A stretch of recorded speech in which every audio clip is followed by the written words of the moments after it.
Hi, you're welcome to Financial Freedom Hub, your comprehensive financial education and tutorial channel on YouTube. My name is John Kennedy Akotia, and this morning we want to look at a very important subject matter in the area of spending money. And let me remind you, just in case you are reaching this channel for the first time and you haven't subscribe to the channel, turn on the notification, like our video, share our videos, and then leave a comment for us. This channel is dedicated to teaching and giving instruction on issues about money, earning, etc., how to get money, how to grow it, how to keep it, and how to transfer it to the next generation. We do financial literacy. You know, we all spend money or interact with money almost every day in our life, but nobody teaches us about money in any of our school systems. So many of us are financially illiterate. And so this morning, I just decided to bring you another lingo about money. And so we want to be looking at the value and purchasing power of money. So basically, we are looking at two in one: the value of money and the purchasing power of money. Any amount of money you have must have a certain value, and then it must have a certain purchasing power. We'll be explaining this, and then this will inform you when it comes to investment, when it comes to spending or doing expenditure, and when it comes to people giving you options in payment. If somebody wants to pay you money, maybe the person owes you and they decide they must pay you in bulk now, or they must pay you in installment for a period of time. If you are equipped with this knowledge, you will make informed decision to know which option to go for. Once you understand the concept of the value of money and then the concept of the purchasing power of money. So the value of money will give you the choice to know how to handle when to receive your money, whether to allow installment or receive it cash in bulk now. And then the purchasing power of money will also help you take decisions. So come, let's look at the terminology. So once you take every note of money, for instance, let me show you. So this is the 100 Ghana cedi bill. So you can use $100, 100 naira, depending on where you are watching us from. So this is the note of a currency. So you can see 100 cedis written on this. This is the face value of this money. The face value of this money. But the face value is not the same as the value of the money as at a point in time and at a place. And so when we talk of the value of the money, we are looking at the value, the face value of the money, the amount it is on paper. And then when we talk of the value, at the point in time you are going to use the money, what is that money worth? And then when we talk of purchasing power of the money, we are looking at the quantity of goods that amount of money can give you in exchange. So understand, every money has face value. What is written, the number that is written on it, is the face value of the money. And when we talk of the value of the money itself at a point in use, what is that amount of money worth? What amount or quantity of goods can it give you? And that brings us to the purchasing power. It means this amount of money can buy a certain quantity of goods. So let's say 3 years ago, this note was still in existence. 3 years ago, up to now, is the same 100 Ghana cedi at face value. But 3 years ago, if we wanted to purchase cement, maybe we could buy 2 or 3 bags of cement, maybe 3 years or 4 years ago. But today, if you take the same amount with the same face value, you can buy only 1 bag of cement, depending on the brand. Sometimes you may not even get a bag of cement, depending on the brand and the grade. And then sometimes you will get, depending on the brand, you will get a bag, a little exchange for your money. So the purchasing power of this note I am holding today, in terms of purchasing cement, it means it can give me only 1 bag of cement.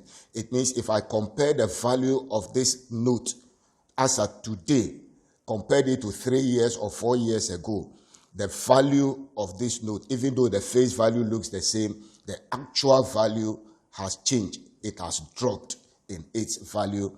It means it will give me less quantity of goods than it would have given me 3 years or 4 years ago. That's why it is important. And so if I had this money 3 years ago and I say, oh, this note is too nice, I'm not going to spend it, I'm going to keep it. The next 4 or 5 years, I will spend it.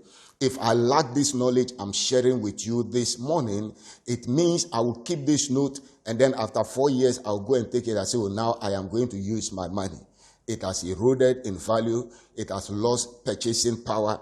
What it would have given me 3 or 4 years ago, it cannot give me the same quantity of goods today. And so let's look at what brings about the value of money. There are fundamentally 2 things that determine the value of money. Number 1, time. Number 2, place. So we have what we call the time value of money, and then we have what we call the place value of money. Because time can determine the value of a certain amount of money, and then a place also can determine the value of the money in terms of purchasing power. And so let's explore them. And so when we go to the academic sector, we will look at the present value and then the future value, or we go to investment, we are looking at present value and a future value. And so, but we are not going to the academic aspect of it to do calculations with those formulas. But I just want to give you a layman's understanding of these concepts so that you will be equipped with them. Anytime you are making any financial decision, you will have this at the back of your mind. So the present value of any amount is what that amount of money is worth right now as you hold it in your hands. So you hold this note, 100 Ghana cedi bill in your hand. What is it worth right now? That is the present value of this money. And then if you are looking at this money, right now we are in May. Today is the 22nd of May. So let's say 6 months from now, by the time we get to October, November, 6 months from now, or let's say the end of the year by December, if let's say we are experiencing inflation of let's say 10% quarterly, and then from now to December we have 2 quarters, so it means we are experiencing 24% inflation. Inflation means the rate at which the price of goods and commodities rise. And so you look at it, it means this amount, currently present value of this money is 100 cedis at face value and real value. But if we look at the rate of inflation, and it is going to be 24% 6 months from now, and then we are going to spend the same amount 6 months from now, it means it will lose value by 24%. It will reduce in value by 24%. It means prices would have gone up 24%, and then this amount of money cannot purchase the same quantity of goods it could purchase today. So what decisions do you make with this information? Now, if you want to collect money from somebody owes you, or you have worked for somebody, and the person says, oh, I can give you all the money now. That's the present value of the money. And then you look at it, so, or I can pay you future, and then I'll add 10% to it. Somebody will just look at this, oh, if he's supposed to give me 10,000 now, and then he's going to add 10% in the next 12 months, he will be paying me on installment 12 months. Every month he will give me 1,000. Let's say 10 months he will finish paying, and then he will add 100 cedis every month as an interest. And then you are happy, and then you decide that, oh, then this one is a better option. I will go for the installment payment, and you will pay me over 10 months without having knowledge of the time value of money. And so you decide that, oh, I will get profit of 1,000 on top of the 10,000. You are an ignorant decision maker because you are not looking at the overall time value of the money. What would that 10,000 be worth 10 months from now if inflation is 12%? Or let's say 12% per quarter, and then 3 quarters will pass. 12 times 3, that is 36%. It means your $10,000 would have reduced in value by 36%. It would have eroded. And that means the 1,000 cannot mitigate that loss. So if you understand this and you know the present value of the money is 10,000, you can use it for A, B, C, and then you can get this quantity of good that will give you this purchasing power. But in 10 months, it is going to lose the value, and that is only inflation we are talking about. We are not looking at exchange rate and things like that. By the time exchange rates, interest rates, and then inflation come together, this evil trinity can erode the value of the money with a substantial volume. And so equip yourself with this. So time determines the value of money. In Ghana sometime or in other African countries, inflation is changing by day. It means, I remember there was a time I went to the market, purchased something, and then I realized that, maybe I needed more. By the time I returned, I had not left the market or shopping place. By the time I returned to the place, the price has changed. I said, this one is magic. But that is it. That is what inflation works. It means that people have just received the price, the new prices of the same commodity from where they have been buying from, that they have just increased the prices, and they decided that even though they haven't gone for new stock, they want to maximize profit, and they change the price immediately. That is why you must understand the time value of money, know the present value of the money and the future value, and then it will help you to make an informed decision. Then the second basic factor that determines the value of money is the place or location. And that one has to do with when we are doing expenditure or spending. You know, the money is the same, but the prices of commodities are not the same in the same town. Let me give you an example. I'm in Ghana right now. Let me use our capital city, Accra, for instance. There is a place called Circle in Accra, and it's a popular car station or a lorry park, and then business goes on there briskly. And then you can easily get things to buy there cheaply. And then there is another location in Accra called Osu, Oxford Street. Now, you can buy an item at Circle, the same item, the same brand, the same model, everything. Let's say a phone. Maybe you buy a Samsung A23 at a Circle. Maybe you bought it at 1,800 or 2,000. And then you go to Osu, Oxford Street, and then you enter into one of the phone dealership shops, and then you will see 3,500 and 4,000 on it. The same phone, the same brand, the same make. And then you are wondering, these people, is it the different phone? Is it the same different brand or this? No, it is the place. The place has added to the price of the product. And so you must understand that place can also determine the value of money. Let me give you an example of a story of 3 young men. They were teachers and they were holding a conference somewhere, and they decided they are exposing them to one of the top hotels in Accra. I won't mention the name for the sake of marketing and things like that. So they got there, and then they have been buying water, buying popcorn and Coke. One of them bought a bottle of water. He asked for a bottle of water, and they brought, and then another one knows that popcorn is 5 cedis, Coke is just maybe 8 cedis, 50 pesos, that he has been buying in town, the small, medium-sized bottle. So he ordered for popcorn and then ordered for Coke. The third one was wise. He didn't order for anything. The other one, a bottle of water, just like this. And then they brought the water and brought the thing, and then they were waiting for their colleagues to come for the meeting to start. And then they finished consuming, and then the waitress brought the bill. And the guys screamed, "Is it human blood you have put in this bottle?" Because the price they brought was outrageous. This thing, he could buy it maybe less than 5 cedis, or let's say 5 cedis. And then they brought a bill of, let's say, 30 cedis. And then you are wondering whether these guys are criminals or armed robbers without gun.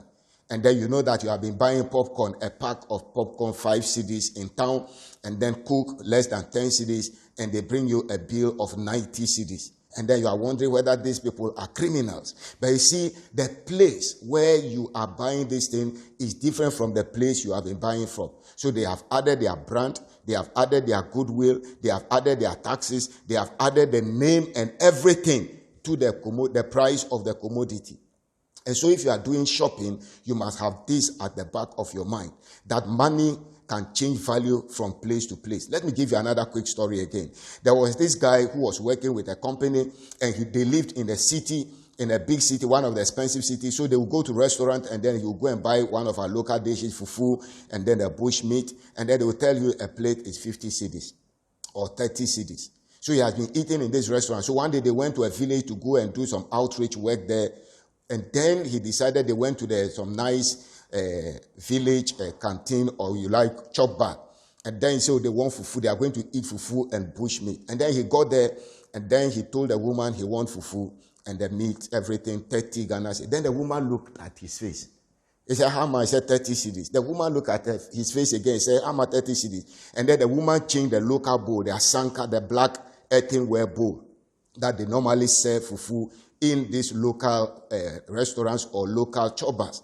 The woman changed it and went and brought a pan and started picking the balls of fufu and put inside. Put 1, 2nd, 3rd, 4th, 6th. And the gentleman screamed, I said 30 cedis. And the woman said yes. And then she continued. I said, the man screamed, I said 30 cedis. And the woman said yes, I'm giving you 30 cedis.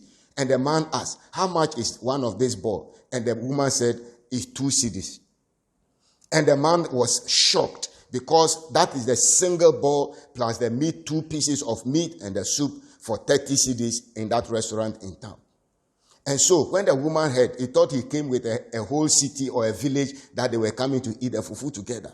The guy didn't know that the value of that same money in his city is different from this village. And so have this understanding. If you live in a town or a village, town, city, wherever, sometimes it is good to go do window shopping. Compare prices at different places, move at a place maybe where you are resident, is expensive residential area. You can go and shop at less expensive places, and then you have value for your money, and then your little money that is not enough already, it can give you enough quantity for good. So I thought this morning I should just bring you these tidbits about money, the value of money, show you the importance of this knowledge about the time value of money and the place value of money. And I know that this knowledge will help somebody equip yourself with it. If you are doing any investment, compare this investment, the yield, maybe the investment will give you 10% yield in the 1 year. And then you look at the inflation, the interest rate, the exchange rate, and you realize that the value of that investment capital is going to reduce because of these economic factors. Then that will tell you that it is not a worthy investment to make. So thanks for watching. I remain your friend, John Kennedy Akotia, until I come your way next time with another educational video on finances and money. Keep watching and keep sharing. If you haven't subscribed to the channel, remember to subscribe to the channel, turn on the notification, that bell sign, so that anytime we post a video, you will be notified. Give us a thumb up and then share our videos if you learned anything of value, and then leave a comment for us. God bless you. Stay blessed.